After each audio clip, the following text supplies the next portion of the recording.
as well just begin, and then maybe I'll let you go a minute or two early.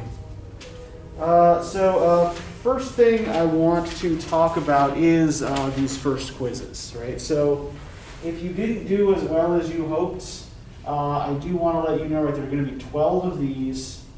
They're going to be worth 10% of your grade total, which means we're going to end up dropping the lowest 2 grades, right?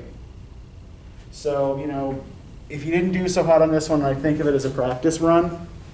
But let me be a little more specific maybe about what I'm looking for with these, right? So first and foremost, I need to be sure that you actually did the reading. And so if you're really, really vague about the text, what that tells me is that you probably either didn't finish the reading or didn't read very carefully, right?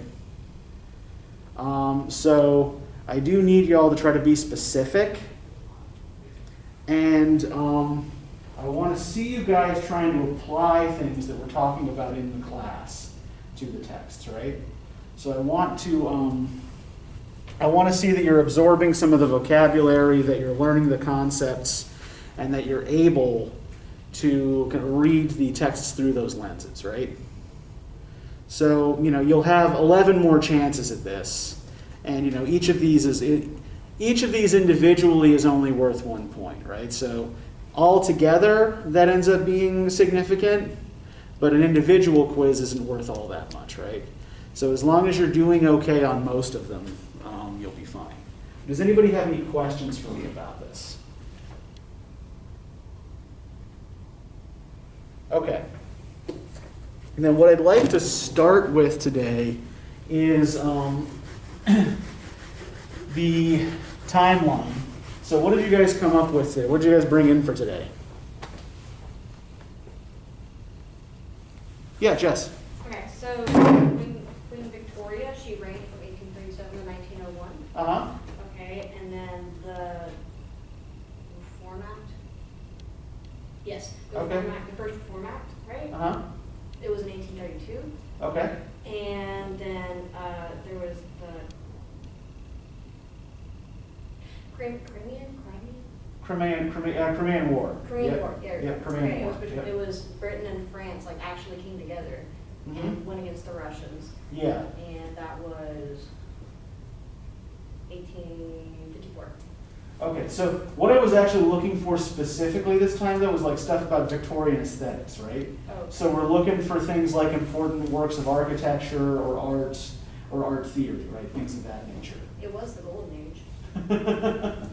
Yeah, I mean, this is the age, this is the era in which Britain reaches like its peak of global influence, right? So yeah, that is absolutely correct. Caroline, what have you got? Okay, well, I just got poems, but is that not? No, that's fine. Tell us about them. Okay, so I found the Jabberwocky, which is by Lewis Carroll. Okay. And it was in 1871. Okay. And it's from The Looking Glass, The Looking Glass, yeah. Alice in Wonderland.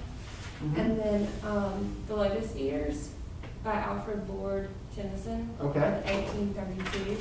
Uh-huh. And it said in the book, I found that Tennyson was more romantic than Victorian, like in the beginning when he first started. Sure.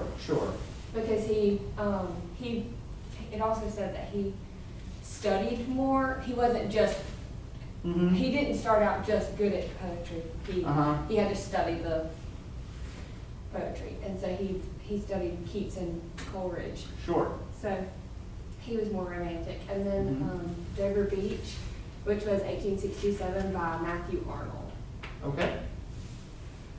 So I'll give you the marker, and you can put them up on the board. Just make sure you're kind of matching up here with what's up above, the dates. And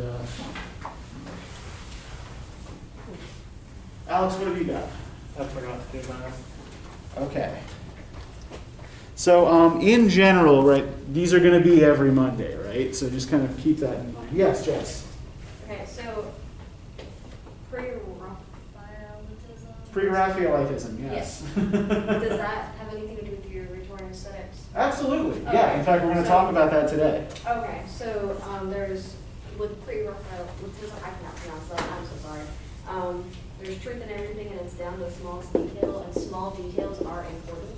Yes? I do not remember reading a date, but Okay. I'm not entirely sure what that date would be. It's sometime 1900s-ish? Yeah. Pre-Raphaelitism reaches its peak of influence in the 1850s. Okay. So that is when Pre-Raphaelitism is most vital, right? And the three leading figures in that movement are John Everett Millais,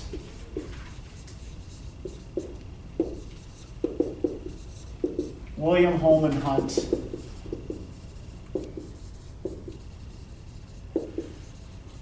and Dante Gabriel Rossetti. Yes, Rossetti is, he's Anglican, and he was into genuine ideas, like expression. Uh-huh. And he was very sympathetic, and he produced really good paintings. And you didn't mention Ruskin, did you? You did not mention Ruskin. I did not mention John Ruskin, no. Ruskin is the leading art theorist of the mid-19th century. And he is one of the few eminent art critics of the time to champion the Pre-Raphaelites. A lot of others regarded their style as vulgar. Okay, and Millais, he was into abstract poetry. Okay. And he was into truth and fiction, and his poetry is overheard, and it's what you listen to. Right? Uh-huh. And he was into human sensibility as well, Okay. and outward circumstance. I'm not entirely sure what that means, but outward circumstance. And he was very analytical. Okay. And I think one thing that we'll note about the Victorians generally, now, and I want to qualify this by saying when we talk about the Victorian period, right, we're talking about a very long span of time here, right? We're talking about, a period of about 70 years. Whereas when we're talking about the Romantic period, we're only talking about 40 years, right?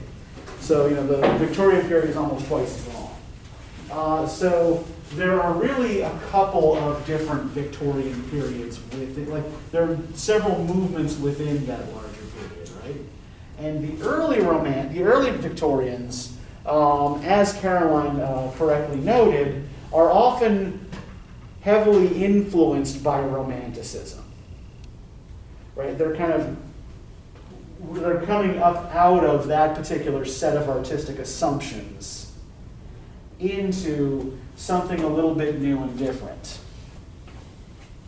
The mid-Victorians, like the Pre-Raphaelites, are also influenced by Romanticism, but they are much more interested in, as you were saying, Jess, outward circumstances. And to get at what this might mean, think about what Romantic art theory was all about. What were the Romantics most concerned with? What are most Romantic poems really about?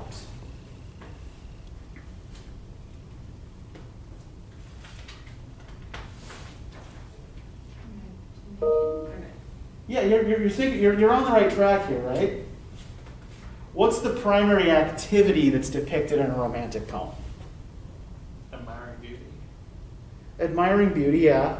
But what are you doing as you're admiring, right? So you observe something, and then... Meditate. Oh, okay. You so met- that- yeah. Yeah, exactly. Romantic poetry is about thinking, right?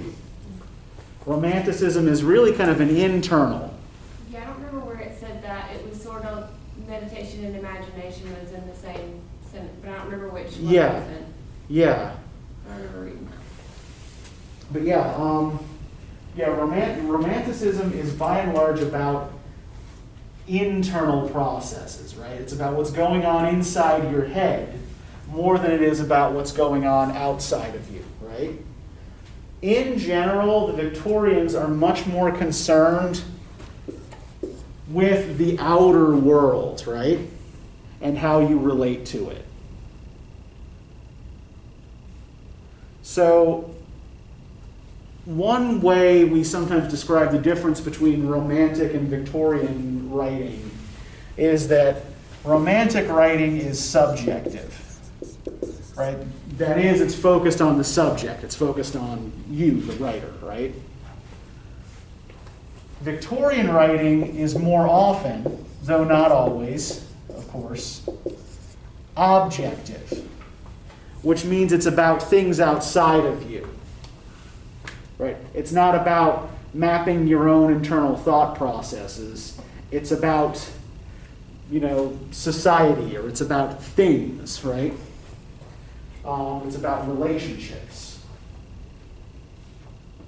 So there's often, in Victorian writing, more of an activist bent, right, than is the case in Romantic writing, at least directly. There were certainly Romantic writers who were activists, right? Percy Shelley and Lord Byron, in particular, both got themselves involved in independence struggles in various European nations. But Victorian literature tends to be more invested in social concerns. The other thing about Pre-Raphaelite art, and then we'll sort of move on here, right, is that all three of these artists are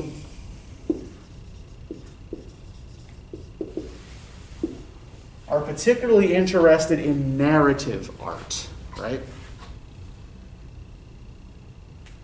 Most of their best-known paintings tell some kind of story or are illustrations of scenes from famous literary works, right? So the Pre-Raphaelites as painters have strong narrative and literary interest. In fact, I'm going to show you some examples here of Pre-Raphaelite paintings. And of course, Rossetti, as we know for next time, is also a poet. He is not just a painter. In fact, he might actually be better known today as a poet than as a painter.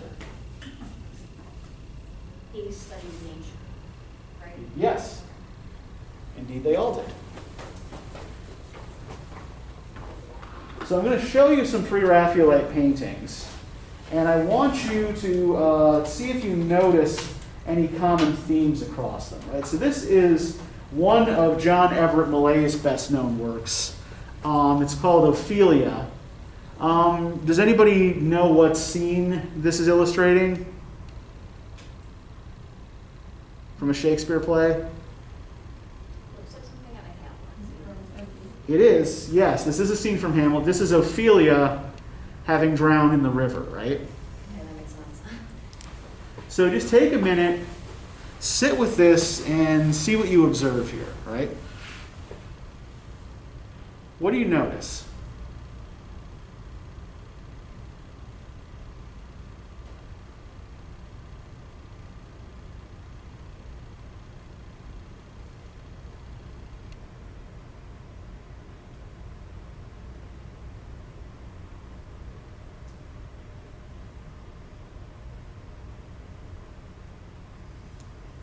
For one, she's painted gorgeously. What's that? She's painted gorgeously. Okay. She was a flower. Yeah, we've got flowers all over the place, right? We've got lots and lots of vegetation here generally. Which is weird, because if she's drowned in the river, Uh-huh. vegetation signals life, but she's dead. Yeah, although it's also in keeping with the way the character and her death are described in the play, right? She's making garlands of flowers, and she falls into the river, right? Okay, let's move on to another one. This painting is called Mariana.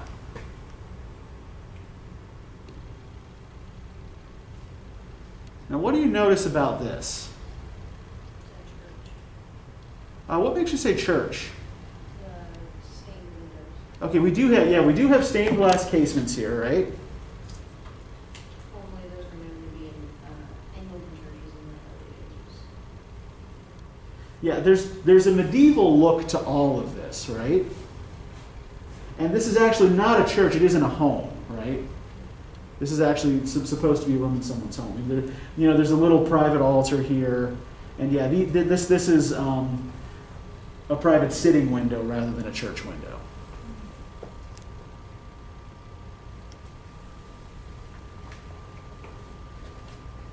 Now this is probably Millet's most controversial early painting.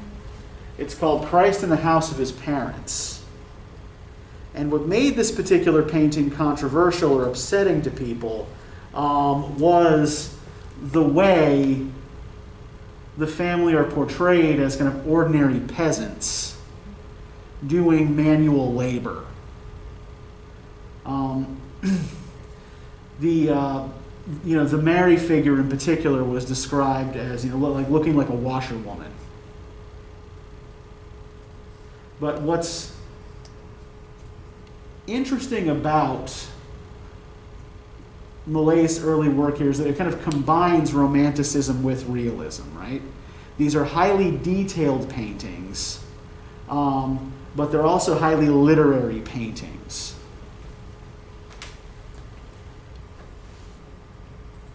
Now, this is a painting by Millet's contemporary William Holman Hunt. And this is the painting that John Ruskin is writing about in the essay that appears in the anthology. This painting also excited a great deal of controversy when it was first exhibited. What we have here is a young woman who is the mistress of a married man. You can't quite see it here, but he's wearing a wedding ring on one of his fingers, and she's not wearing a wedding ring. And they're singing together at the piano. Not sitting together. What's that? Well, but like he is still, he's still got his fingers on the keys, is still tilted back, singing, and she has had a moment of enlightenment, right, and is rising up and preparing to walk away. And there are a number of details in the painting that are intended to have some symbolic meaning, right? So, we have here a cat that's captured a bird. We have up here, it's hard to see, but it's a painting of the story in the Gospels about the woman taken in adultery. And in general, right, there's a great deal of attention paid to every background detail here, right? We can see the wood grains in the piano.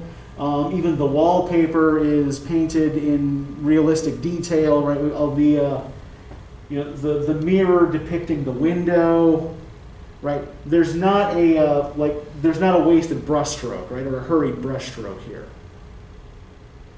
Now, when Hunt first painted this, the expression on the girl's face was one of horror. But the patron who bought the painting from Hunt, after a few weeks, couldn't bear to look at it. And so he had Hunt come in and soften the expression to, what we've got now. But in the anthology from Ruskin, he wrote that the girl's face was horrible. yeah. So. And here, she looks kind of exalted here, right? It's like she's seen the light. And yeah, that's because Hunt painted over the original face.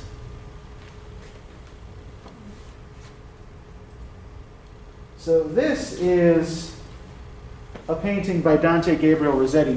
Are we noticing any particular themes across these paintings? Do we notice anything that seems to be consistent, like things that these guys seem to be interested in? Women. Okay, yeah, lots of paintings of women, right? And do we notice anything about the women they paint? A lot of redheads, yeah. Yeah, they like redheads. What else do we notice maybe about the hair? Yeah, often a little curly, right? And yeah, lots of women with long, heavy hair, right? Yeah, it's just like, yeah. Yeah, that is a kind of a hallmark of Pre-Raphaelite style. Now, do we notice anything else about like the subject matter of a lot of these paintings?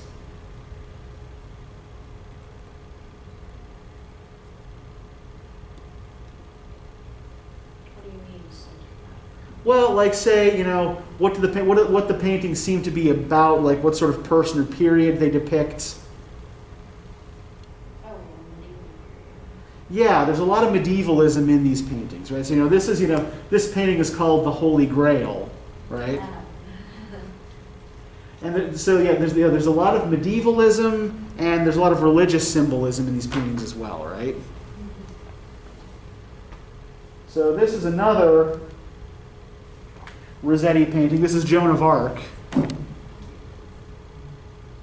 So more medievalism, more flowers, more very long, heavy red hair, right?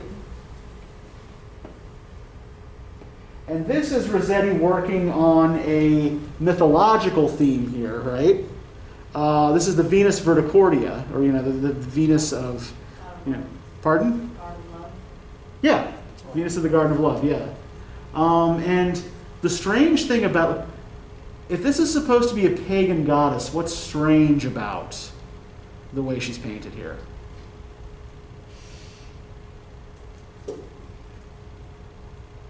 What's weird about the way he depicts Venus here?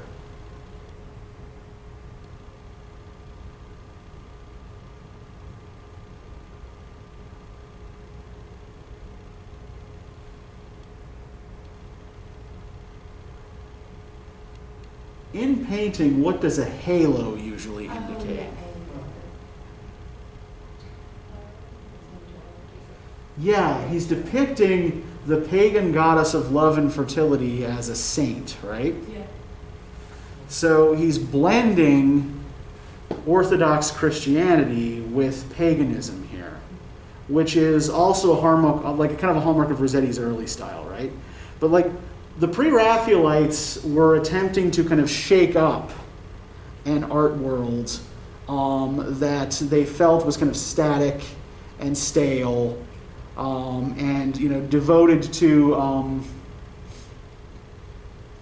sloppy thinking, right? Now, much of Victorian aesthetic thinking generally is written either written in some sort of some form of reaction to a philosophy called utilitarianism. You are familiar with utilitarianism, Alex? Yes. Okay, what do you know about it? Utilitarianism, basically, it's a form of consequentialism, I think, that asserts that basically actions,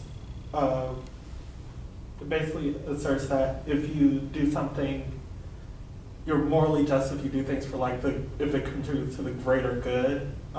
Basically, it's about minimizing negative consequences and maximizing positive consequences. Yes, exactly. Or the way Jeremy Bentham, the father of this particular philosophical school, would have put it, right? Human beings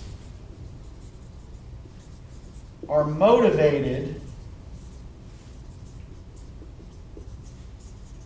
by desire for pleasure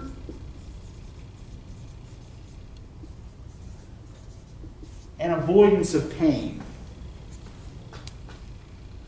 Right? So, if you are making social policy, what you want to do is come up with policies that give pleasure to the greatest number of people, right? While minimizing pain for the greatest number of people. Now, for Bentham,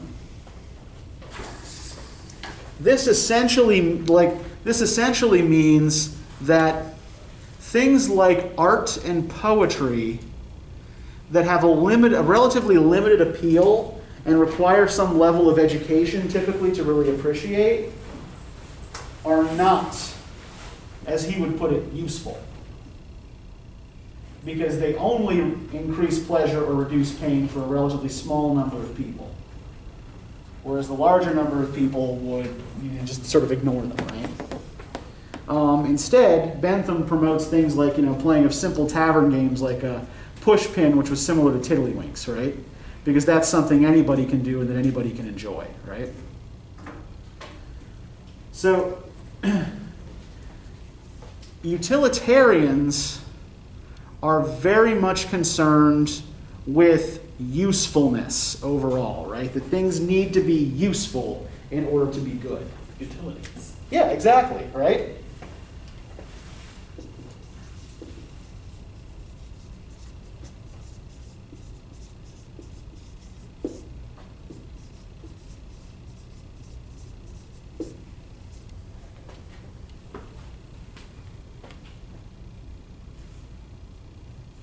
And they're big into mathematical formulas, right? Pretty much everything for a utilitarian can be calculated mathematically, right? So Bentham has whole pages devoted to mathematically calculating how much pleasure or how much pain a particular action would cause or reduce, right? So, he really believes that there are precise formulas that you can use to illustrate all of this, right? So, one of the things that utilitarianism is a symptom of is the fact that the traditional pillars of British society and culture are breaking down in the 19th century. On the one hand, you have, the aristocracy, lords, ladies, barons, dukes, all that, who had traditionally been patrons of art, becoming, on the whole, less culturally influential. Instead, you have the rise of a middle class of professionals who are often more concerned with accumulating wealth, right? And so many members of this rising middle class that is coming into power, that's coming into influence in the Victorian era, adopt a form of utilitarianism as their own philosophy, right? That what is useful is that which makes me money. Pretty big leap, okay. Yeah, it's not quite where Bentham was going, right? But it does mean that we have a rise in what Matthew Arnold calls Philistinism.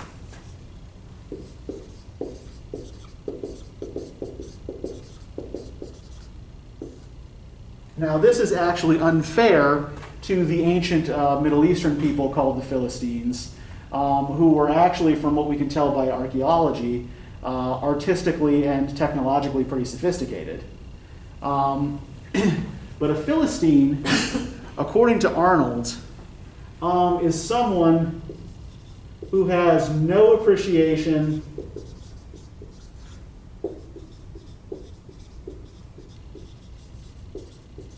for art or culture. And Arnold, in works like Culture and Anarchy,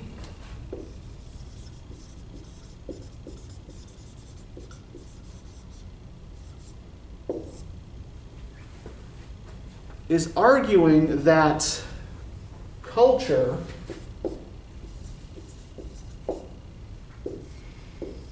by which he means things like art, poetry, architecture, and music can fill the void that is being left behind as things like religious faith become less unified in Britain, right? alongside the aristocracy losing influence, so is the Church of England as a kind of pillar of social life and social influence, right? So Arnold is arguing that culture can kind of fill that gap, right? That culture actually is useful to society as a kind of unifying glue.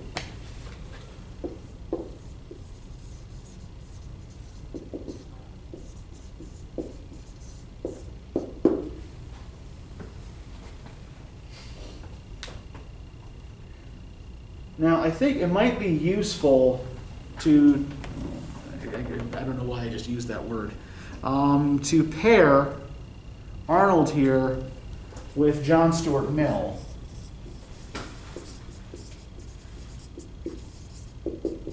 Right, Mill is a utilitarian, but he's a utilitarian who particularly appreciates art and doesn't regard it as useless, right? Mill writes elsewhere, for example, that there are different degrees of pleasure, and that it's better to be Socrates dissatisfied than it is to be a pig satisfied, right? That, there's a, Mill would say that, there is a huge difference between, say, a painting by Raphael and porn, right? More people might enjoy the porn because there's no intellectual content there, but the painting by Raphael is better and more useful because it elevates people's sensibilities above the merely animal, right? Does this make sense? Everybody with me? Okay. So let's look at Mill and try to get at what exactly he thinks poetry is and why he thinks it matters. So he spends a lot of time, we turn to page 74. He spends a good bit of this essay talking about what poetry is not, right? Can I get somebody to read this first paragraph for us? It has often been asked, what is poetry? It is often asked, what is poetry? And many and various are the answers which have been returned. The lowest of all, the one with which no person possessed of the faculties to which poetry addresses itself can ever have been satisfied, is that which confounds poetry with metrical composition. Yet to this wretched mockery of the definition, many have been led back by the failure of their attempts to find any other that would distinguish what they have been accustomed to call poetry from much which they have known only under other names. Okay, thank you. So what is the first thing here Mill is telling us poetry is not? Can we get that? Can we determine that from this? Metrical composition. Okay, it's not metrical composition. So what does that mean? Not something that can be defined. Well, what's metrical composition? You're thinking along the right lines. It's not a science. It's not a science, yeah. So, what's meter in poetry? Does everybody know? Like using meter? Yeah, what's meter? Oh, yeah. Yeah, so meter is just like the rhythm Yeah. in which the line is arranged, right? And so a lot of traditional poetic forms, right, have a specific meter they're supposed to be written in, right? So like an iambic pentameter, it's a kind of 10-syllable kind of heartbeat written the da da da da da da da da da, right? What Mill is arguing is that poetry cannot be defined simply as arranging language according to numbers like that, right? That the fact that you have arranged something in a meter or with a rhyme scheme doesn't make it a poem.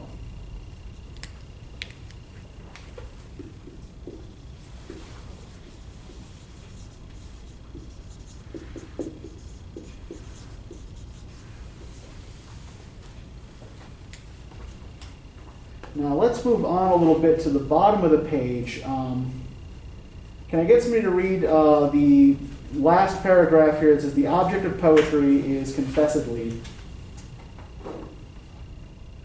The object of poetry is confessedly to act upon the emotions, and therein is poetry sufficiently distinguished from what Wordsworth affirms to be its logical opposite, namely not prose, but matter of fact or science.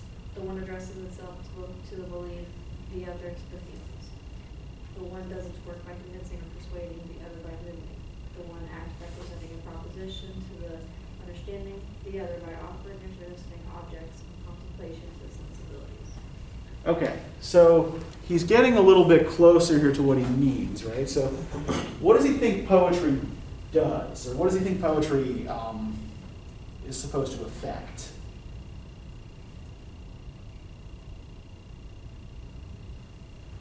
How is poetry different from science?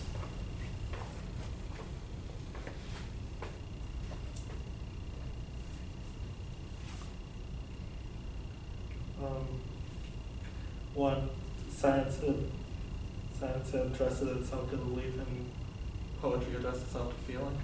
Okay, yeah. Yeah, poetry addresses itself not to, like, it doesn't try to make an argument at you, right?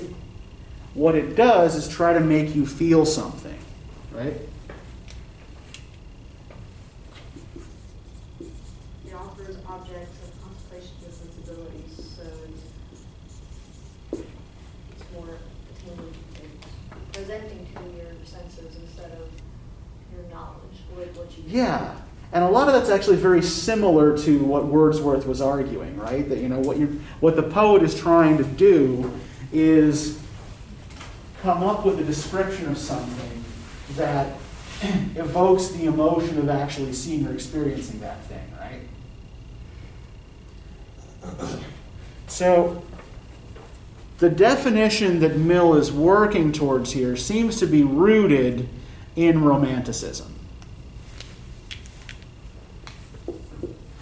Right. Thus far, we've got nothing here that any of the major Romantics would likely have quibbled with. Now,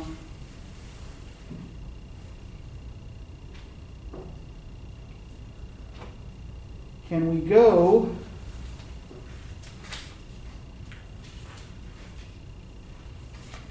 then to page 77 and the paragraph about poetry and eloquence at the bottom? Poetry and eloquence are both alike. Poetry and eloquence are both alike, the expression or utterance of feeling, but if we may be excused the antithesis, we should say that eloquence is heard, poetry is overheard. Eloquence supposes an audience. The peculiarity of poetry appears to us to lie in the poet's utter unconsciousness of a listener. Poetry is feeling, confessing itself to itself in moments of solitude, and embodying itself in symbols, which are the nearest possible representation of the feeling in the exact shape in which it exists in the poet's mind. Eloquence is feeling pouring itself out to other minds, courting their sympathy, or endeavoring to influence their belief or move them to passion or to action. Okay, thank you. So, what's the difference here he outlines between eloquence or rhetoric and poetry? Eloquence is heard and poetry is overheard. And what does that mean?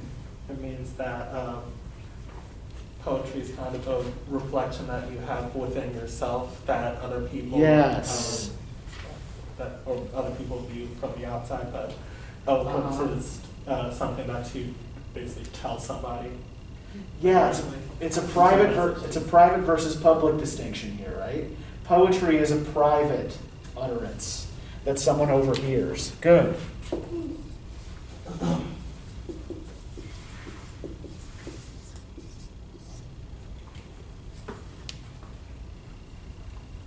Yeah, poetry is somebody looking inward, right?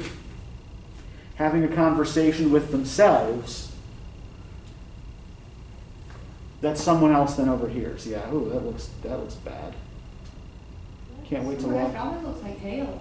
It's so big. Can't wait to walk. Probably Hurricane Ida coming, it was gonna whip right at us. So that's probably what that is. All right, I can't wait to walk home in that.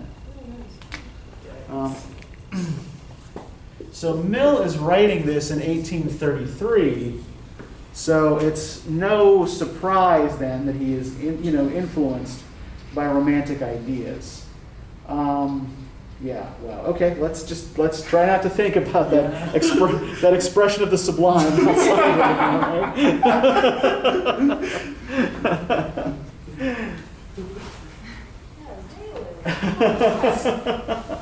We're focusing on your eloquence right now. Yes. That's right. We're a brick building, right? This is a brick building. All right, we're Yes. good. Yeah. We're good. We're hearing. Yeah, those windows I think are pretty solid. Dang. I think.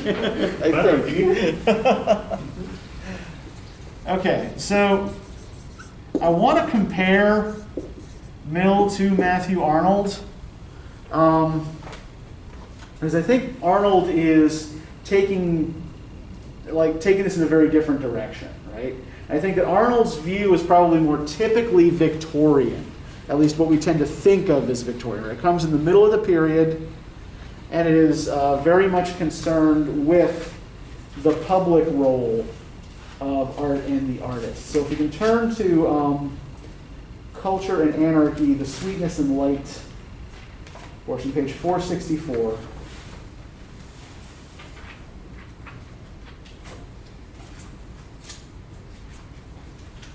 So what Arnold means when he talks about sweetness and light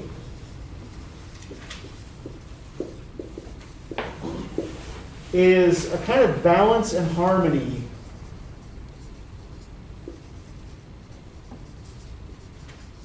that one finds in the mind of a cultured person, right? So exposing yourself to culture, immersing yourself in culture, will give you a more balanced and well-rounded outlook, right? Now, how does he compare this with the viewpoint of the Puritan? Does the Puritan, according to Arnold, have any sense of sweetness and light? No, he judges them harshly. Yes. He said the middle class is not nice. And yeah, the first paragraph of this is pretty sarcastic, right? In describing Puritanism and the movements that have come from it, right? The impulse of the English race towards moral development and self-conquest has nowhere so powerfully manifested itself as in Puritanism. Nowhere has Puritanism found so adequate an expression as in the religious organization of the Independents. The modern independents have a newspaper, The Nonconformist, written with great sincerity and ability. The motto, the standard, the profession of faith which this organ of theirs carries aloft is the dissidence of dissent and the Protestantism of the Protestant religion. There is sweetness and light, and an ideal of complete harmonious human perfection. One need not go to culture and to poetry to find language to judge it. Religion, with its instinct for perfection, supplies language to judge it, language, too, which is in our mouths every day. Finally be of one mind, united in feeling, says St. Peter. There is an ideal which judges the Puritan ideal, the dissidence of dissent, and the Protestantism of the Protestant religion. Does everybody understand what he means here by dissent, by the way? In Yeah, go ahead, Jess. Like descent into heaven? You're thinking of ascent. Oh, A-S-C-E-N-T, yeah. To ascend into heaven, yeah. okay. And what that means, descend into hell. That would be D-E-S-C-E-N-T, Okay. yeah. Oh, so descent to your Yeah. Like descend will be maybe angry, So, hatred. well, if you dissent from someone else's viewpoint, what does that mean? Yeah, dissent spelled like this means disagreement, right? Okay. So this actually has a specific meaning in British politics and religion, right? So what's the official religion of the United Kingdom? Anglican. Yeah, Anglican, Church of England, right? So dissenters are non-Anglican Protestants.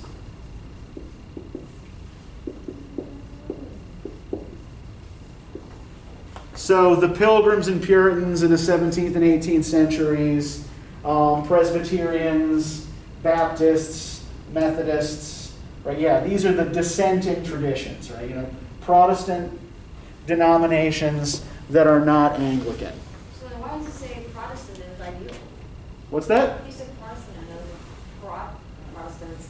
You said Protestants are ideal. He's being sarcastic. Oh, okay. Yeah. Never mind. Yeah, the whole, and that was actually one of the reasons why I read that passage for you, was to try to convey the intended tone, right? That Arnold considers these people at least a little bit ridiculous, right? And he considers their motto, the dissidence of dissent and the Protestantism of the Protestant religion, to be redundant, right? That, you know, there's no sweetness and light here, right? It's combative, it's clunky, and stubborn, right? So then he judges the Puritans. So does he feel the same way about the Puritans as he does the Protestants? Puritans are Protestants. Oh, they are? Okay. Yeah. So Protestant would be the broader category. Okay. And Protestant, we tend to use for any Christian denomination that isn't Catholic or Eastern Orthodox, right? So Anglicans, Methodists, Lutherans, Presbyterians, whatever, are all Protestant, right? Okay. So where was I going with this? Oh, right, dissenters, right? Why are dissenters important? Dissenters were denied political office in much of the 18th and early 19th centuries because in order to take a seat in Parliament, you had to swear an oath in which you recognized the monarch, like, not just as the ruler of the country, but also as the head of the church. So dissenters and Catholics wouldn't take this oath, so could not serve in Parliament. But what Arnold is trying to do is compare the stubborn, linguistically impoverished Puritan with the more imaginative, more balanced personality of the poet, right? The person of culture, right, will achieve a balance and harmony. I know, that is extremely distracting. That the Puritan will not, right? Is everybody following me? Yeah, but he's saying, in general, poets are not, shouldn't be religious, or they're not, or no. What the big thing that Arnold is doing, Arnold himself is not religious. Right. Yeah. I got that. Yeah. But, So- yeah. I mean, yeah. He's picking on this particular denomination as being, as he believes, particularly unimaginative. Yeah, in general, Arnold thinks that religion is on its way out, and that culture is that religion actually was useful and that it was a kind of unifying cultural glue. And without that, we need something else. Okay. And that culture can fill that gap. Probably because the Protestants were very strict in their Mhm. regimes and everything. So Yeah, well, I mean, we still use Puritan as a kind of synonym for a kind of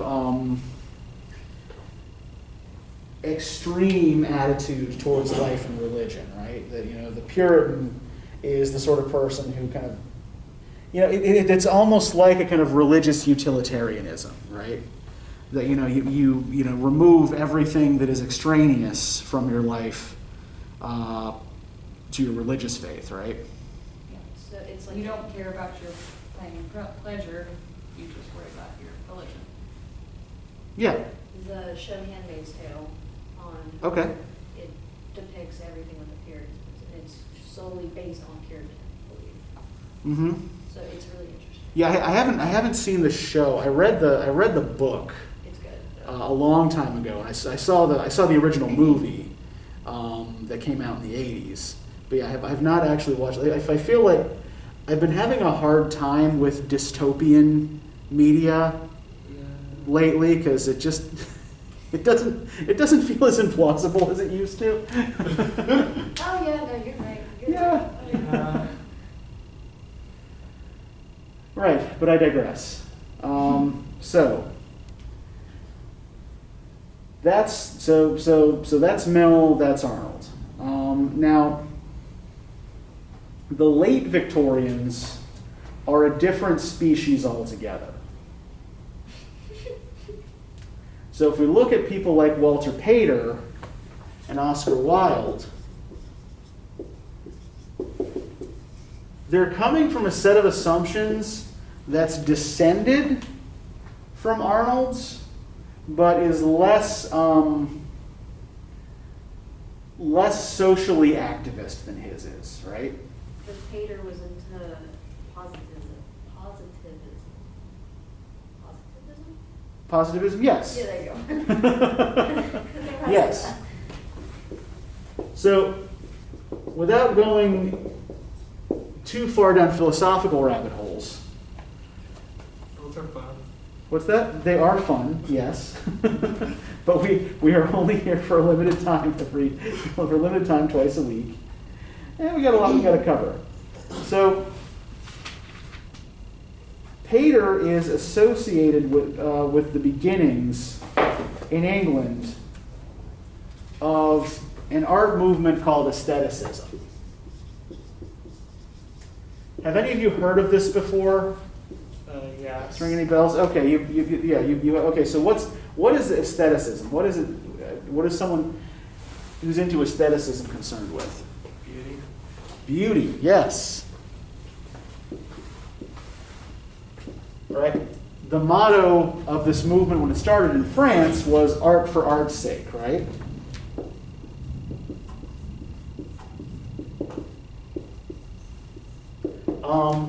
One of the leading French novelists in this movement was a guy by the name of Théophile Gautier. You don't need to remember that name. Yeah. But he wrote a novel called Mademoiselle Maupin, right? Nobody reads the novel anymore, it's shit. But in the introduction, he writes a paragraph that continues to be influential, right? He says that the most useful object in your house is your toilet. But you'd have to be crazy to admire it, right? So the point that he's trying to make is that you can never love, you can never admire, right, an object that is designed for utility. That the only justification for making art is that you want something to admire, right? You want a beautiful object. Is that why Wilde says art is useless? Yeah. And when Wilde says art is quite useless, all art is quite useless, he means that as a positive, right? He is pro-useless. So are they supposed to be more realistic or not? Because they sound more realistic. Okay, why would you say more realistic? What's... Because that, to me, is, art is not, it's supposed to, you're supposed to like it. You're supposed to. Yeah. And It's supposed to be aesthetically pleasing. absolutely, yeah, yeah. Kind of I mean, it doesn't always have to be, but Right. still you find beauty in Uh-huh. anything. Yeah. You know? Somebody's painting's not aesthetically pleasing, let's be honest. Well, Yeah, and it's true, but- I think different artists go for different aesthetic effects, right? And some artists are merely trying to shock. We'll talk a little bit about a movement that's largely trying to shock in a second, right? One that actually Wilde is kind of associated with. But I know there was a. We'll talk a little bit about Dada in a couple of weeks when we look at T.S. Eliot and The Wasteland. But one of the leading artists in that movement was a French, not really sure what to call him, by the name of Marcel Duchamp. And Duchamp was entered an art show. He was actually one of the judges. But he entered a piece under an assumed name. It was a urinal that he just painted the name R. Mutt on. And the other judges said that they didn't want this, this is, one, R. Mutt didn't make this, and two, it's hideous, right? It's a urinal. And Duchamp voted to bring it in. He said, look, art is a matter of selection, right? Art is what you say it is. Now, I don't think an aestheticist would agree, right? Art, for someone like Pater, is something that reawakens your sensations, right? So let's look on page 589 at the conclusion to Pater's Studies in the Renaissance. To regard all things and principles of things as in constant modes or fashions has more and more become the tendency of modern thought, right? So the tendency of modern thought is that all things change, fade away, are basically ephemeral, right? Let us begin with that which is without, our physical life. Fix upon it in one of its more exquisite intervals, the moment, for instance, of delicious recoil from the flood of water in summer heat. What is the whole physical life in that moment but a combination of natural elements to which science gives their names? But those elements, phosphorus and lime and delicate fibers, are present not in the human body alone. We detect them in places most remote from it. Our physical life is a perpetual motion of them. The passage of the blood, the waste, and the repairing of the lenses of the eye, the modification of the tissues of the brain under every ray of light and sound, processes which science reduces to simpler and more elementary forces. Like the elements of which we are composed, the action of those forces extends beyond us. It rusts iron and ripens corn. Far out on every side of us those elements are broadcast, driven in many currents, and birth and gesture and death, and the springing of violets from the grave are but a few out of 10,000 resultant combinations. That clear, perpetual outline of face and limb is but an image of ours, under which we group them, a design in a web, the actual threads of which pass out beyond it. This, at least, of flame like our life has, that it is but the concurrence, renewed from moment to moment, of forces parting sooner or later on their ways. So the idea here, right, is that Metaphysics vibes. What's that? I'm getting metaphysics vibes. You should be. So essentially, every physical sensation that we have, right, is the collision of these momentary chemical influences, right? It happens and then it passes. So, he describes, the delicious recoil from a flood of water in summer heat, right? So imagine, you're outside on a hot day, right? And your friend splashes some water on you, right? And you jump, right? You're startled. But it also feels good and a little intense, right? Does that feel quite as intense when your friend does it again? Because you're expecting. Yeah. And your body is now used to the change in temperature, right? So, yeah, that initial sensation, that shivering feeling that you get when it first hits you, you can't recapture again, right? It's like Wordsworth trying to go back to back on that trail. Yeah, it's a similar line of reasoning, yeah, to what Wordsworth was doing, right? But a little more science-y in this case. And what Pater ultimately argues here, as we move on towards the end of this conclusion, right? He says on page 590, to burn always with this hard gem-like flame, to maintain this ecstasy, is success in life. In a sense, it might even be said that our failure is to form habits. For after all, habit is relative to a stereotyped world, and meantime it is only the roughness of the eye that makes any two persons, things, situations seem alike. While all melts under our feet, we may well grasp at any exquisite passion, or any contribution to knowledge that seems by a lifted horizon to set the spirit free for a moment, or any stirring of the senses, strange dyes, strange colors, and curious odors, or work of the artist's hands, or the face of one's friend. Not to discriminate every moment some passionate attitude in those about us, and in the very brilliancy of their gifts some tragic dividing of forces on their ways, is, on this short day of frost and sun, to sleep before evening. With this sense of the splendor of our experience and of its awful brevity, gathering all we are into one desperate effort to see and touch, we shall hardly have time to make theories about the things we see and touch.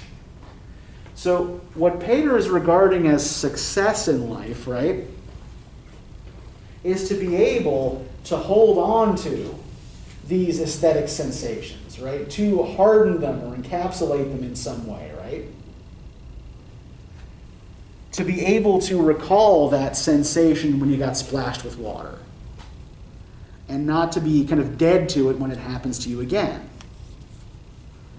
Now, there's also, like, in all this talk of, like, change and flux, we see the beginnings of the movement Wilde is most closely associated with, and which permeates late Victorian art and literature, which is called Decadence. Is anybody aware, like, what associations do you have with the word decadence, if any? Like, what do you think decadence means? Delicious, like decadent chocolate. Okay, so yeah, you think of chocolate as decadent, right? Or like, is all chocolate decadent? No, it can be very sour because it depends on like the percentages of the cacao in it. Yeah, so like when we think about like chocolate as being decadent, we think of like a very rich chocolate, right? Like so rich and so delicious that you feel guilty eating it, right? So yeah, we tend to associate this word with pleasure, but with an almost kind of guilty pleasure, right? Now, this isn't really what we mean by decadence in a literary sense. Literary decadence, or artistic decadence, is more about endings and ideas of decay. Is that why he says no artist is morbid or no such thing as a moral or immoral book? Yeah. That is actually decadent discourse there. So for one thing, a decadent artist doesn't believe that there is any such thing as moral or immoral art. The big thing that a decadent artist believes is that culture, like the culture they're operating in, is basically at its end, right? Decadent movements often pop up like at the end of a century, right? So everything's played out. There are no new ideas. So all we can do is savor the last couple of drops of sweetness that we can squeeze from what's left, right? I mean, think about it this way, like, why don't you eat a green banana? Because it's not right. It's not ripe yet, right? When is that banana going to taste the sweetest? When it's right. Yeah, when it's very ripe, right? When the skin is a little has brown spots all over it, right? And what is that ripening process? What's happening to the fruit? it's breaking down and dying, right? The sugars in the fruit are breaking apart and they're being released, right? So the fruit tastes better. Yeah, what you're tasting is the death of that banana. Well, dang. I know, we got borderline hurricane outside, we got, the death of fruit inside, right? This is a hell of an afternoon. What's that? It's pretty morbid. Yeah. But yeah, it's the same with flowers, right? Flowers tend to smell sweetest, right? Right before they die. Yeah, they kind of release all of that scent. So Wilde is writing in the 1880s, and moving in these decadent circles, right? And decadent artists are very much concerned with certain kinds of sensory pleasure. Right? You will often find that they are drawn to non-reproductive sexuality or depictions of non-reproductive sexuality, because again, if they feel that the world is played out, why bring more people into it? But you can at least have your fun. Nice. Based. Drugs and perfumes, and overall, like images of artificiality. Right? The decadent artist typically, and the aestheticist both, right? These two movements are closely related. Tend to prefer the artificial over the natural, right? Nature is ugly and disgusting. In order to make nature beautiful, you have to act upon it. That's kind of the logic that they're operating on, right? So an example that they would use, there's a poem by the French decadent poet Charles Baudelaire, and he describes in it a substance called ambergris. Does anybody know what ambergris is? Okay, it's whale barf. Nice. What now? Whale barf. Nice. Cool. So ambergris is gross. It's disgusting. But it serves as the base for a number of fine perfumes. Okay. So harvested and processed, right? This disgusting thing, through human action, can be made into something beautiful. Is that still used today? I don't know I don't have an in the perfume industry, so I don't know if they still use ambergris today. I imagine they can probably do most of this with synthetics now.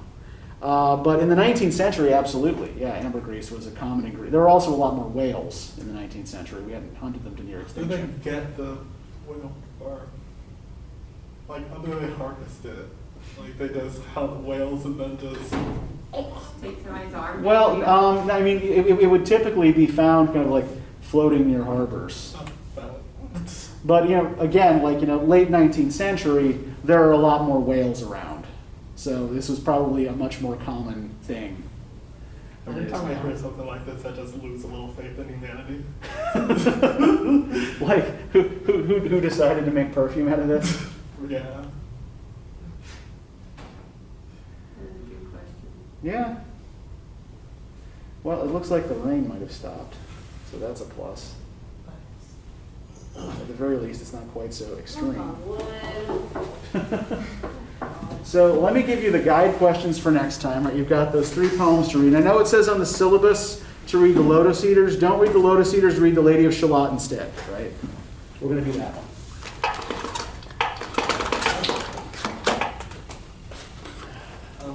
Yes? You don't have a sheet of paper and pen for me? I left that in my room. I don't. Does anybody have a sheet of paper they can lend to Alex?